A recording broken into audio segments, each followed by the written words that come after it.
আসসালামু আলাইকুম। পেঁয়াজ ব্রেস্তা কিন্তু দারুণ হয় এভাবে পেঁয়াজ ব্রেস্তা করলে। আসলে আমি ছাগলের মাংস ভিজাইছি, যেহেতু ছাগলের মাংস পোলাও দিয়ে খাওয়া হবে। তো আমি কিন্তু পেঁয়াজ ব্রেস্তা করতে আসছি। তো আমার পেঁয়াজ ব্রেস্তা কেমন হচ্ছে অবশ্যই জানাবেন।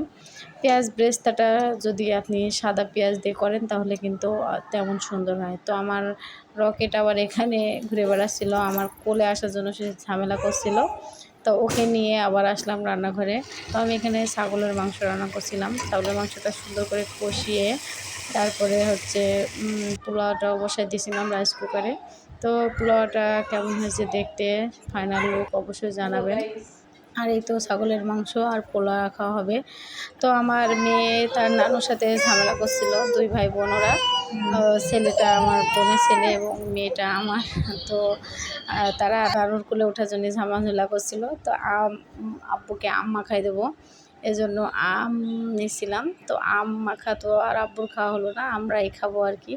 তো এখানে আমি আম নিয়েছি, আমগুলো সুন্দর করে কেটে ধুয়ে তারপরে আমগুলো জাস্ট শুধু সরিষার তেল এবং শুকনো মরিচ আর একটু কাসুন্দি দিয়ে মাখাবো। তো সেই লাগছে আসলে আম মাখাটা।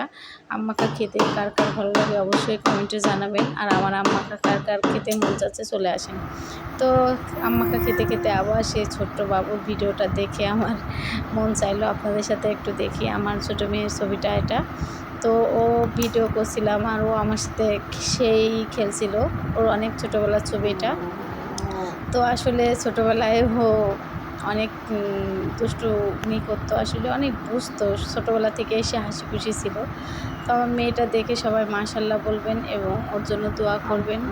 এবং আমাদের সবাই আসলে মেনলি আমার বাবুগুলো নিয়ে আমি একা একা থাকি, সবাই টেনশন করে, যার কারণে একা পারবো কি সামলাতে সেই টেনশনটাই করে। আর সে দেখেন আমার সাথে কত কথা বলার চেষ্টা করছে।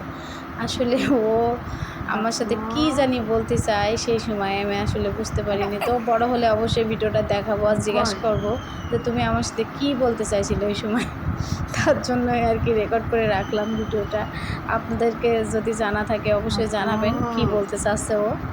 আসলে ছোটো বাচ্চাদের ভিডিওগুলো দেখলে মন চায় দেখতে, এবং সবাইকে শেয়ার করে দেখালাম যে আসলে আমার বাবুটা কী বলতে চাচ্ছে। তা আমার বাবুর জন্য সবাই দোয়া করবেন, আমরাও যেন ভালো থাকি। আর আপনাদের জন্য দোয়া রইল। আর আমার সোনা পাখিটার জন্য দোয়া করবেন। আর ওই পাশে আমার মেয়েটা শুয়ে আছে, বড় মেয়েটা।